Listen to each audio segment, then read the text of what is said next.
मकर संक्रांत आहे आणि दरवर्षीप्रमाणे आपण कोणताही सण असला तर आपण खूप आनंदात साजरा करतो आणि यावेळी थोडासा वेगळा आहे कारण 6-7 महिने पहिले आपण भारतीय जनता पार्टीमध्ये प्रवेश केला। तर आज भारतीय जनता पार्टी आणि स्वाभिमानचे 2 पतंग आज होत्या आणि आकाशात सुद्धा आज महायुतीचं गठबंधन दिसत होता आणि चांगल्या प्रकारे दोन्ही मस्त आकाशात पतंग उडत होत्या आणि हे आनंदाचे क्षण असतात आणि याला आपण चांगल्या पद्धतीने जगलो पाहिजे आणि तेच आनंद आम्ही आमच्या लोकांसोबत घेत असतो।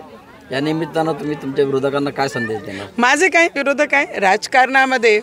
फक्त एक लिमिट आपण क्रॉस करून कोणीही कोणावर बोलू नये, फक्त मी नेहमी हेच मानत राहते। आणि मकर संक्रांत आहे, सुरुवातच आमची तिळगुळांसोबत होते, तर सगळे जे खूप कडू बोलतात सकाळीपासून ते संध्याकाळीपर्यंत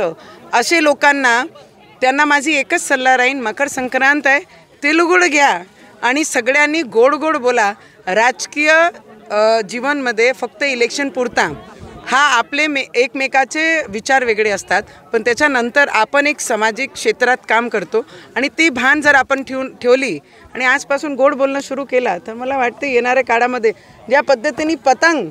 आकाशात उडत होती त्याच पद्धतीने आमचे देवेंद्र फडणवीसजी सुद्धा आमची महाराष्ट्राची एक वेगळी भरारी येणाऱ्या काळामध्ये भरताना सगळे महाराष्ट्र आणि पूर्ण देश पाहणार आहे। मला वाटते की माझे प्रत्येक श्वासातच म्हणतात ना, जसे पोटची मणी काळी असतात तसेच प्रकारे माझ्या जीवनामध्ये त्याला जसा महत्त्व आहे त्यापेक्षा माझे श्वासापेक्षाही जास्त महत्त्व रवीजींचं माझ्या जीवनामध्ये आहे। आणि मी सगळी महिलांना जे क्षणाची पूर्ण महिला वाट पाहतात, कारण की आम्ही आमचे शेवटच्या श्वासापर्यंत महिला एकच गोष्टीसाठी जगतो की आम्हाला काही झालं तरी चालते, पण आमच्या डोक्यावरचा हळद कुंकू आमच्या शेवटच्या श्वासापर्यंत असंच राहू द्या देवा, एवढीच देवाचरणी विनंती करते आणि सगळ्या महिलांना मनापासून मकर संक्रांतची खूप शुभेच्छा देते।